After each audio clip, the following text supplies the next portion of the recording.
I would like to thank and at the same time congratulate Attorney Sherilyn Malonzo, Director for Operations ng OWA, kasi Mr. Chair, noong Thursday, meron pong isang OFW domestic worker natin sa Kuwait, si Margie Pasalgon. Nagsumbong siya sa akin dahil siya minamaltrato at kinakawawa, binabastos, binababoy ng anak ng kanyang amo. In less than 24 hours, napauwi niya agad itong ating OFW. Kaya thank you, OWA.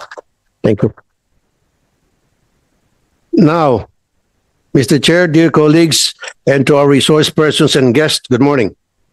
Hindi may kakaila ang umaapaw na kontribusyon ng ating mga OFWs, mga tinaguriang modern-day heroes sa ating bansa.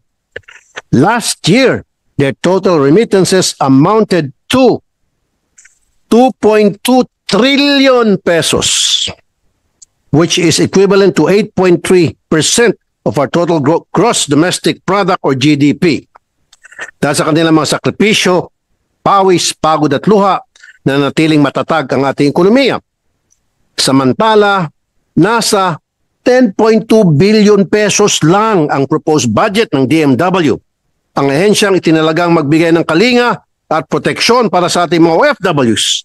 In other words, kakapiranggot lamang ang budget ng ating gobyerno kumpara sa napakalaking kontribusyon ng ating mga OFW sa ating bansa. Parang hindi naman ata tama ito. Napakaliit. 10.2 billion pesos lang hinihingi ng DMW. Budget nila kumpara sa trilyon-trilyon kada taon ng kanilang pinapasok.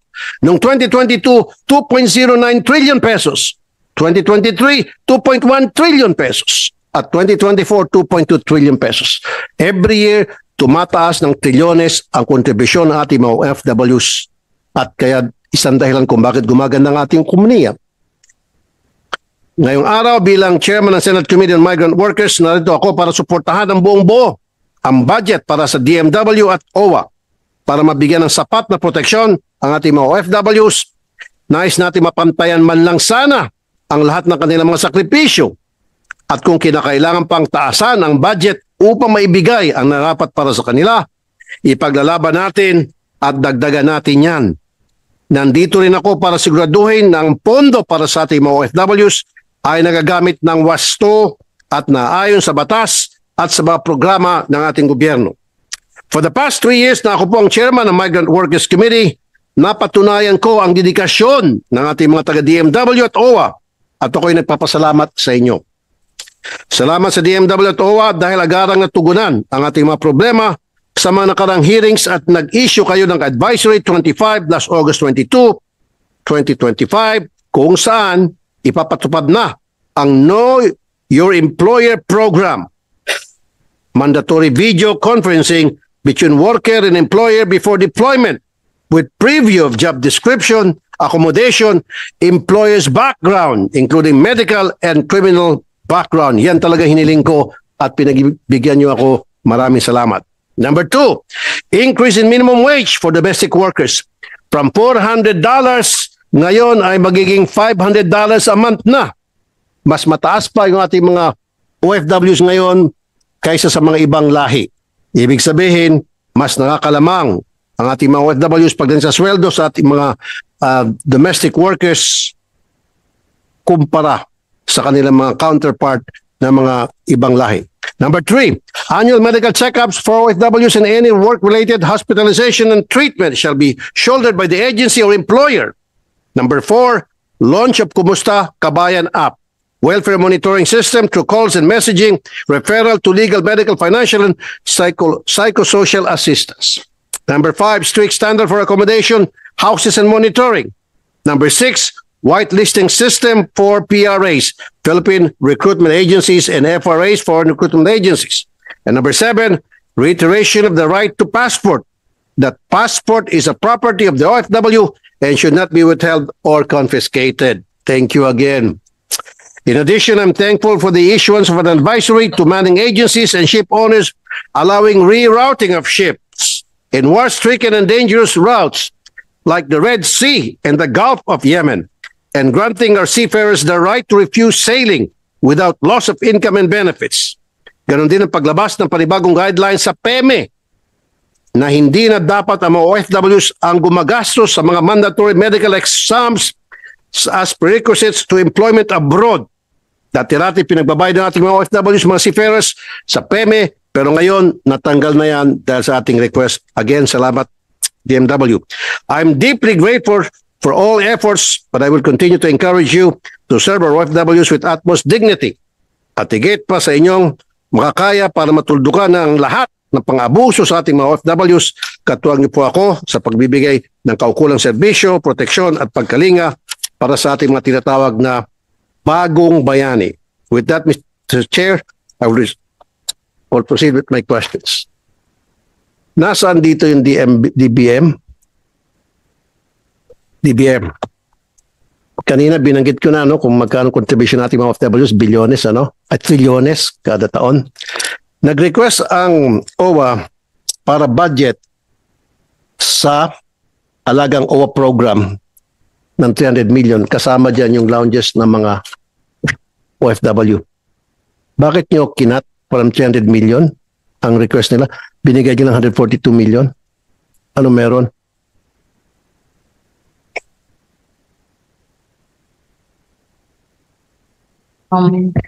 Mr. Chair, Your Honor, this pertains po ba to the National Reintegration Center for No. OFW? Ito ay para sa Action. alagang OWA, meaning yung sa mga OFW lounges. Nakakita ka na ba ng mga lounges ng mga OFW? Nakapunta ka na sa mga airport natin, international airport? Hindi pa po, Your Honor. Hindi pa. Ibig sabihin, ignorante kayo dyan sa DBM, Subukan mo kayo pumunta muna para makita mo kung gaano inaalagaan yung ating mga OFWs. Siyempre, mga bayani sila, natural lang. Bigyan natin sila ng paggalang, pagrespeto at ipamper natin sila dahil trilyones ang pinapasok nilang pera sa bansa through their remittances. Bakit nyo kinat?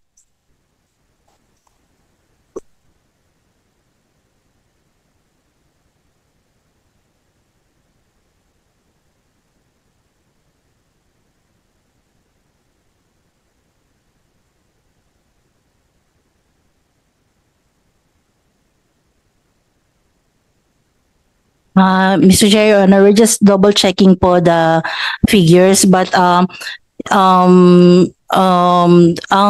naging ano po namin with the OWA is malaki po yung naging balances po kasi nila with the welfare services na so we told them na to use muna yung continuing appropriation for the program po. Pakisagot, OWA, tama ba?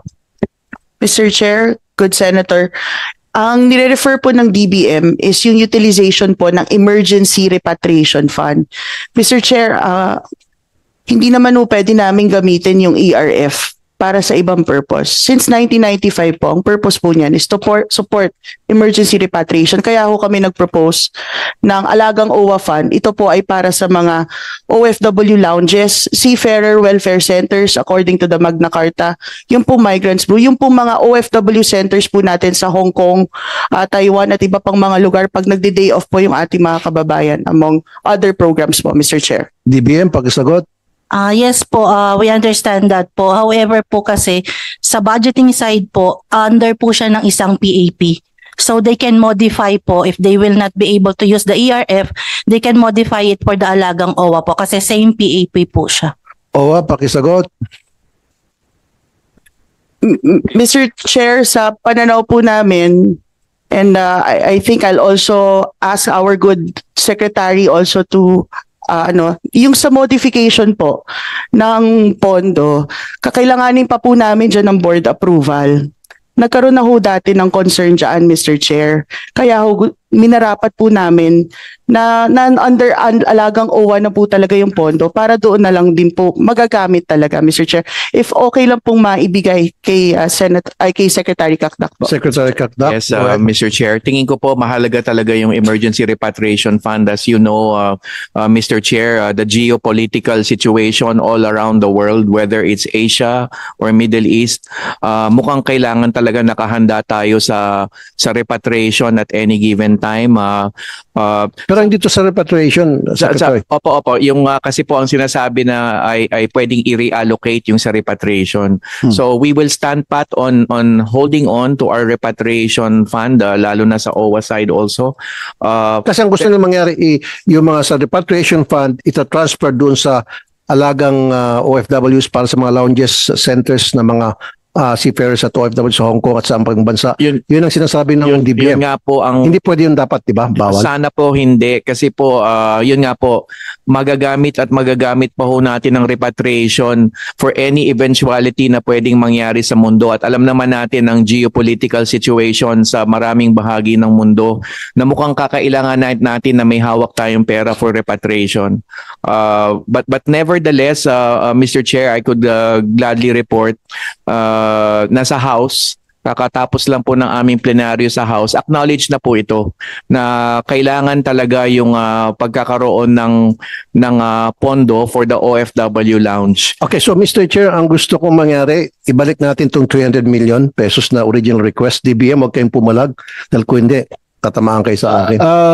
For the indulgence of everyone, I think dun sa 1.287 billion na 2025 budget administrator for the Emergency Repatriation Fund, 126.6 million was realigned to alagang OWA. Ito po yung nangyari. Siguro, sa bagay, bago pa lang po kayo dyan, you have to, yung mga matagal na dyan sa OWA, you have to inform the administrator na mayroon pong realignment admin na 126.6 million out of the 1287. Ito siguro, Sen. Rafi, yung sinasabi ng DBM. Pero just the same, dapat po talaga, meron din po talagang sariling pondo yung ikang OFW welfare kaysa sa mag-realign sila. Mas mabilis na ho yung may sariling pondo yung ating mga ikang lounges. Di po ba? Thank you, Senator Rafi. In other words, ang gusto kong mangyari, yung original request na 300 million, anyway, may breakdown na ng bingay yung ating mga taga-OWA at DMW. So gusto ko lang maibalik yun, the exact amount, para mabigyan naman natin ng magandang kurtesiya yung ating mga tinatawag na mga makabagong bayani dahil sa kanilang contribution. Trilyones nga ang pinapasok kada taon. Just imagine, trilyones, 2.2 trillion pesos last year. Okay? Tapos kakapiranggot nga lang hinihingi nila, ay pa natin ibagyan, parang pinagkakait pa natin. Okay, DBM? Very good. OFW Help Desk. Kailangan po natin ito, Secretary Kakdak, para ma-accommodate itong lahat ng mga problema inilalapit ng ating mga kamag-anak na mga naiwan dito ng mga OFWs. At ang gusto ko saning help desk sa mga barangay para mas easy access at matugunan agad lahat ng mga problema nila. Nabanggit nga kanina ni Secretary Erwin at Senator Erwin at Senator Legarda. Help desk is very important para lahat ng problema ng mga kamag-anak ng OFWs na iwan sa Pilipinas pupunta doon sa barangay at yung barangay gagawa ng referral kung hospital man, medical assistance man, kung police assistance o women's and children's, etc. So sa ngayon alam ko 104 lamang ang help desk natin, so dapat siguro dagdagan pa ito at Secretary Kakdak. Maraming salamat, Senator, Mr. Chair.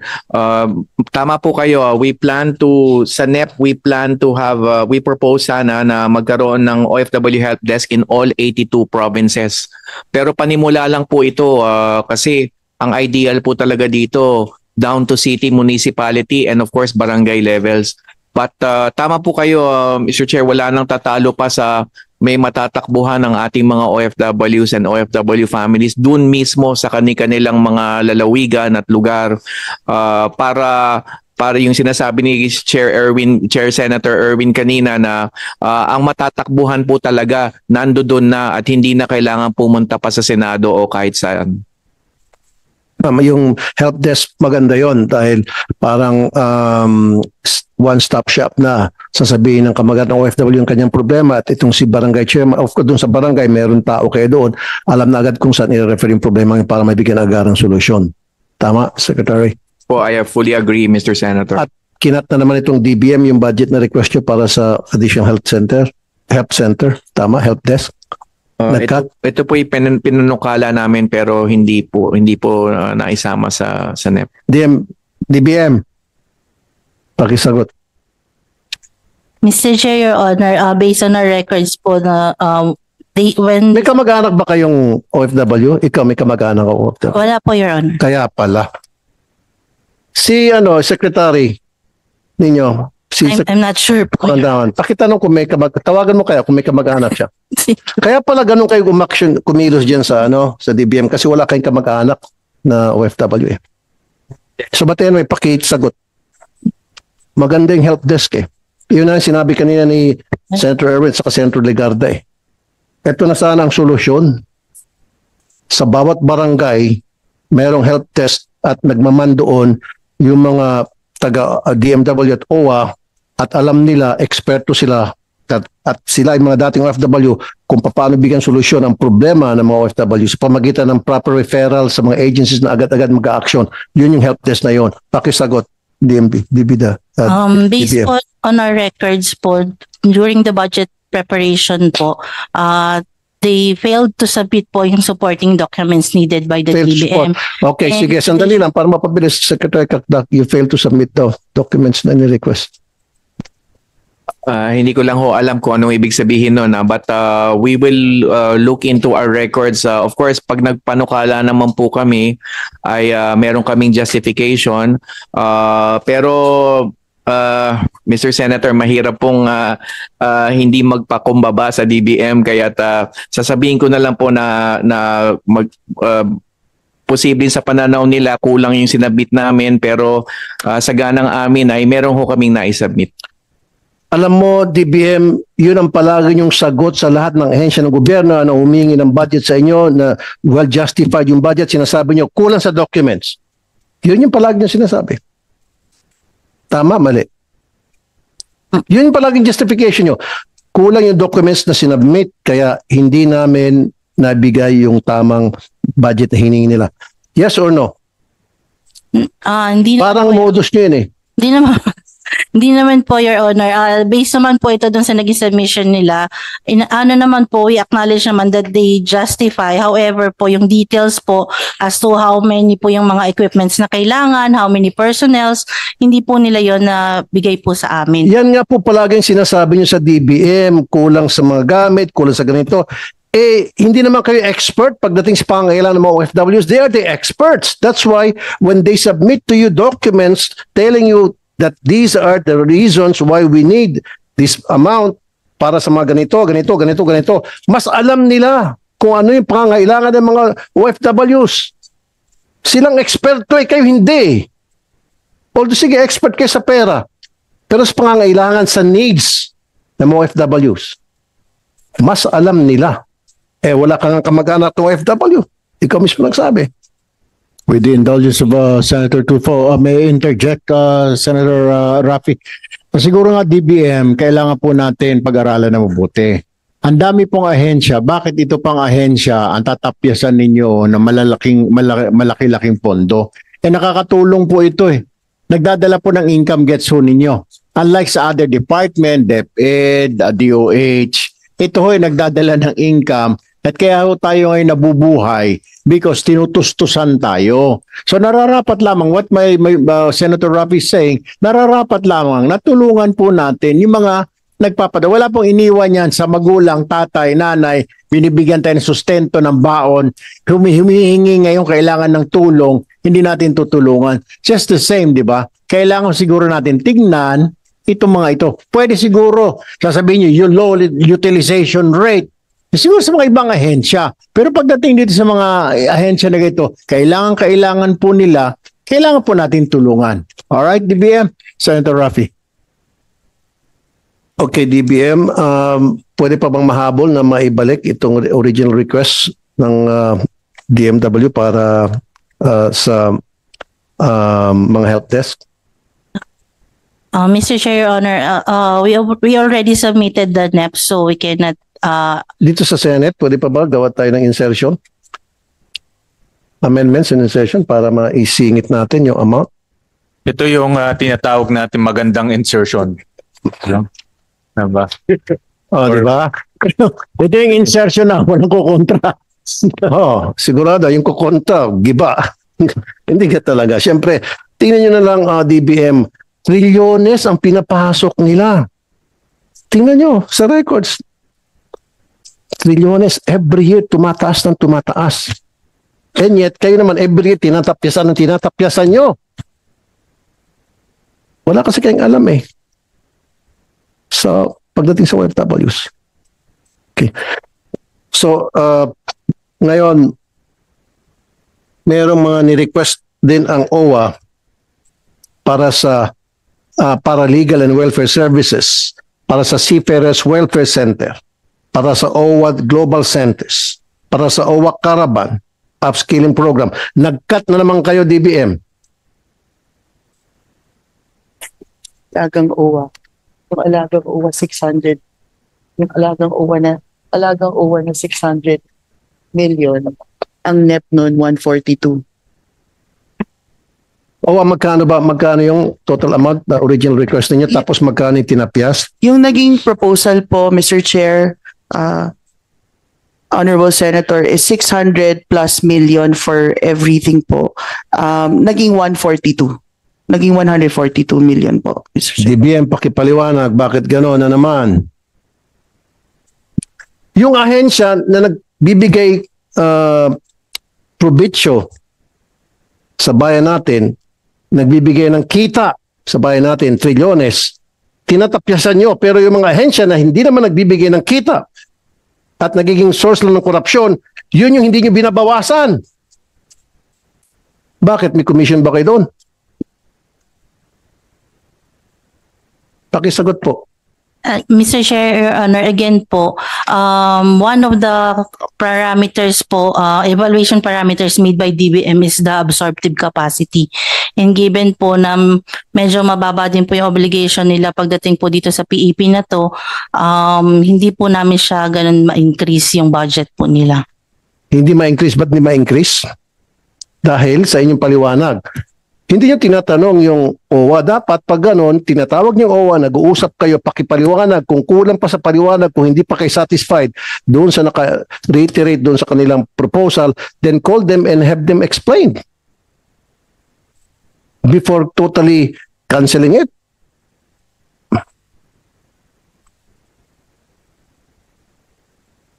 We did naman po, we have series naman po of coordination with the OWA po. OWA, meron bang To series of discuss the coordination? budget po. Mr. Chair, Honorable Senator, meron naman po kaming coordination. If I may be given a chance, no, yung emergency repatriation fund po kasi, yung nature po niyan contingent. Hindi naman po namin pwedeng gastusin kung wala naman nung emergency o rason. Pero yan po napaka-importante, Mr. Chair, since 1995, para pong may nakaabang, kung sakasakali pong may malaki yung kaguluhan, at sabi nga po ni Secretary Kakdak, ang dami-dami yung nangyayari. Sa Middle East, dito malapit sa atin, meron po tayong huhugutan agad ng pondo. Sa recollection po natin, Mr. Chair, nung pong si Sec Kakdak, ang administrator ng OWA, over 1 million po ang naripat po nung COVID pandemic. So isa ho to yung purpose niyan. Hindi naman ho namin pwedeng gastusin basta-basta. At pag may nangyari hong ganon, nasakuna, saka ho kami maghahanap ng pera kung saan ano hong gagastusin namin sa pagpapabalik ng ating mga OFWs. Kaya ho kami nag-propose nitong bagong item po na ito. Okay, so DBM next time. But anyway, ito, gagaulit kami ng insertion na para maibalik at maibigay sa DMW at sa OWA yung request nila para sa mga additional paralegal welfare, Seafarers Welfare Centers, Global Centers, OWA Caravan, upskilling programs and all. Okay? DBM, at next time DBM, lesson learned sa inyo to para hindi ko na kayo mabatikos. Kausapin nyo muna. They're the experts eh. They know kung ano yung narapat para sa mga OFWs natin. Okay? With the indulgence of Senator Rafi, DBM, we will do that dito sa Senado, OWA and DMW, pero we have to have your commitment na ma-fully utilize ninyo ang inyong mga budget kasi hindi po ninyo naubos. Underutilize po kayo. We must have your commitment, OWA, kayo, Bakit ho kayo, savings? Para sa OFW po ito, gastusin ho natin. Ibigay yung gusto. Huwag ho tayo magtago, di ba? Total, meron naman dyan. Pwede namang lumapit sa DBM. We will do that. We will pass a law here. Mag-re-request po kami ng insertions dito para po dyan, para mapagbigyan ng DMW. Pero, Attorney Kaunan, we want your commitment, Secretary Kakdak, na this year, i-utilize nyo lahat ng pondo, ibigay lahat sa OFW. Huwag ho kayo matakot na mawalan kasi pwede naman hong mag-request. You know that, right? Senator Erwin? Thank you, Senator Okay, Rafi. quickly lang. Yung sa action fund, of course, hindi nila magagamit yung kailangan mayroong reserve. Hindi naman pwedeng isagad nila to the bones, ika nga. Dapat lang talaga may savings sila para in case of emergency, bigla may dumating na problema sa kuna sa ibang bansa, doon naman kinuha sa action fund. So I don't blame kung pinag-usapan natin ng action fund, ba't hindi naubos? Dapat lang talaga hindi maubos yun. Dapat palagi may reserve para pag may emergency, iba't ibang bansa, doon kinukuha. So para sa akin, hindi naman siguro problema yung underutilization sa OWA at saka sa DMW. It's just so happen na matipid sila. Hindi sila magastos. Hindi na basta-basta na lang winabaltos yung pera. Para sa akin, yung underutilization nila parang exception to the rule dahil they know how to budget properly yung pera ng mga OFWs natin in case na kailangan. Maraming salamat, Mr. Chair. Thank you, Senator Rafi.